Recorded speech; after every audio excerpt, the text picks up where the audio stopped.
Hey, I'm Tom, and I've been a professional miniature sculptor for over 20 years, and I have spent a good portion of that time teaching others how to sculpt miniatures as well. Today, I'm going to show you how to sculpt a cyborg arm. And before we get into that, I want to let you know that I have an ultimate quick start guide, the ultimate quick start guide to sculpting miniatures that you can get by clicking the link down in the description below. It's a great way to get started, gives you a little bit of a path and links up to a bunch of videos that I've already posted and made so that you can dive right in, pick up a few extra tips, and start making your own miniatures. Now, before I get into this, I wanted to share a little tidbit about this figure. I sculpted this figure 7 years ago. I found the footage in some old folders when I was trying to decide what to do a video on next, and I started listening to it, and I heard my kids in the background. My 20-year-old son was 13 back then, just kind of getting into miniatures and talking about how to put them together. So that brought back a lot of cool memories. And this is actually a special miniature as well, because this is one figure that I sculpted for my son. All right, well, let's start sculpting a cyborg arm.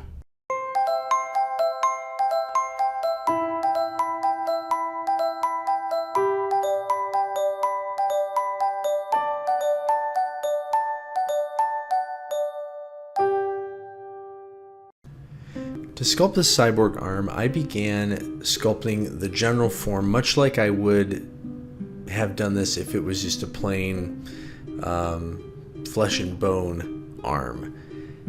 And this is something you can do with any mechanical thing, and I would suggest going this route. But I do want to point out one little caveat with the specific design that I chose to do. So I personally have an aesthetic appeal towards the more organic looking cyborg parts versus very mechanical and robotic.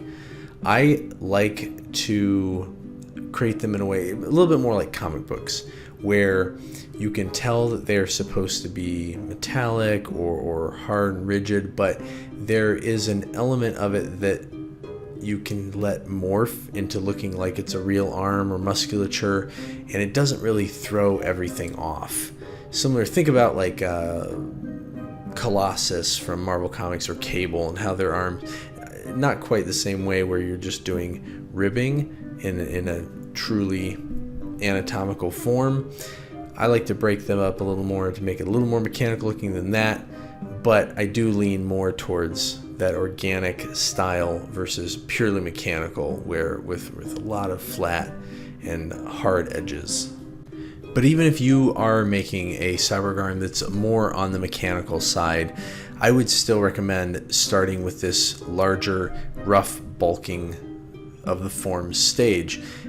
Get as much of the general shape done and finished before you move into putting in the details. It'll be way easier, and it'll give you a better sense of what the shape of the whole arm needs to be.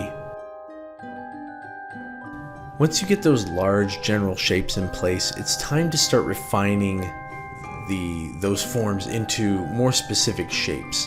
I always spend a lot of time on the hand specifically, but you're going to need to do that to all parts as well. The forearm, the shoulder, the upper arm.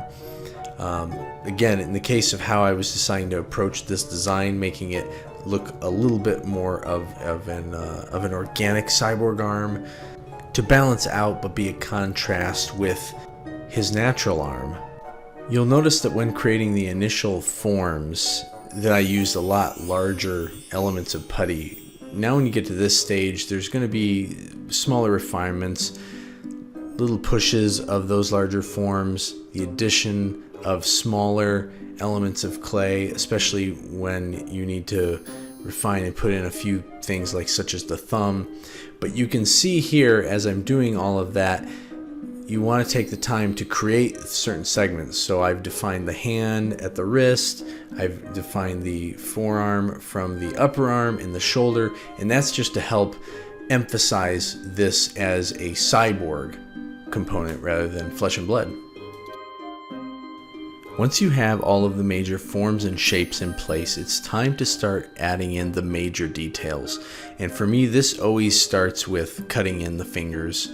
That's one of the best ways to really establish the arm and get your mind into get you into the mindset that this is taking shape and becoming something. It's also a good idea to do that early on because it will help inform you if you need to make any last minute adjustments to the major or general shapes of your arm altogether. In the previous sections, you would have noticed me using larger tools such as the clay shaper and my large burnishing tool to really set those major forms. But now this is the time where you'll start to need to use the more fine tools such as needles, X-Acto blades, other hobby knives, things like that. I do use the clay shaper a little bit on the fingers still because it's a nice way to create a little bit wider gap, create a little bit of rounding. It's not quite as harsh as the sharper tools. And if you've seen my other videos on sculpting hands, you'll notice that this is actually, I'm doing this very similar to how I would do a regular hand. And that's because you're going to have similar facets and planes on the fingers. But as you just saw, I am starting to add some of these additional details that will help set this apart from being a flesh and blood arm and being a cyborg arm. One of the things I didn't touch on yet is as you are cutting in these initial big details is you want to keep things very clean and very sharp. And the best way to do that is when you set up your initial shapes is get everything nice and smooth and clean. That's why it's important to get those shapes established so that you can create that smooth base to work up these other details. And then as you go, you can add some smaller additional things. You can see here on this thumb, I'm refining and adding a little bit more to the knuckle there, making it look like a separate piece, an extra joint that is very well defined. And again, just reinforcing the fact that this is a mechanical object, even though it does have some organic visuals going along with it.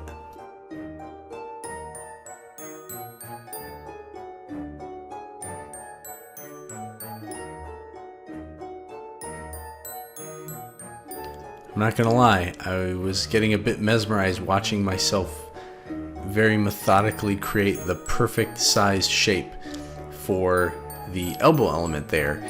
And this is a good technique to use for all sorts of sculpting, but especially in this case where you can save yourself a lot of time by taking a little bit of effort ahead of time, massaging and creating the shape with a blob of putty on your thumbnail or elsewhere on a piece of plastic film or just on your sculpting table before plucking it off and setting it on there. It does take some practice in order to get a sense of how large the shape should be, but that can help you maintain the structure of the other elements you've sculpted without having to trim a lot of things off.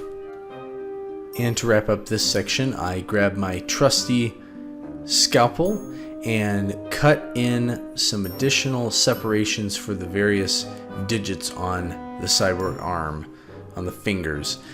Once again, trying to define these and separate these and make it very obvious that these are mechanical elements to the hand. I did wait until later on in the sculpt to do that because I wanted to make sure I had established some more of the larger forms and had everything settled before I put that in. Because if I put it in too soon and I had to make some additional adjustments because of how the thumb laid in or some of those other elements, I would just have to cut those details back in later.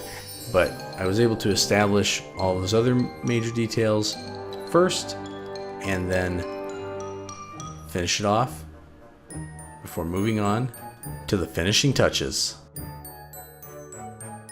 At this stage, I really want to make sure that I have established all of the main details that I'm going to have cut into those larger refined shapes. At this stage, this is where I'm adding on additional elements it's not about bulking. These are finishing touching elements in their own right. So some additional panels if I want to add some more dimension like you're seeing here on this forearm part, as well as using some special custom tools to allow me to create a much more mechanical look than I've got going on already. I'll also continue to use the technique you saw me do earlier with the elbow, where I lay out on my thumb a thin layer or a thinner layer of material that I start to cut down into as close as possible to the shape I want to be placed onto the figure. This makes it a lot easier to create some edges and again not have to pull material off of the sculpt once it's on there. It helps keep things much cleaner and gives you a little more control. There's still some refinement and pushing that has to happen when it's on the figure, a little bit of cleanup, but it's much easier if you start with that as a separate shape rather than trying to do it all right on the miniature. Now here you're going to see me get to use one of my favorite techniques, and that is to take a brass tube that I have various thicknesses of them, and I file them down so that they come to a sharp point. I'm not using the full thickness of that brass piece, and that allows you to press into your sculpture and create perfect circular elements. So I use that here on the shoulder to kind of create an emblem or some additional hardware that is used to add some cool look, or maybe it's functional, I don't know. It looks cool. It's something you absolutely can do by hand, but it is so much easier to do it with a tool like this. So you're going to want to look for things like that and make things like that for yourself when you're sculpting mechanical things like a cyborg arm. You'll be amazed at how quickly adding a few of these circles and little panel lines like that will make this look so much more mechanical and refined than if you were trying to do it all by hand.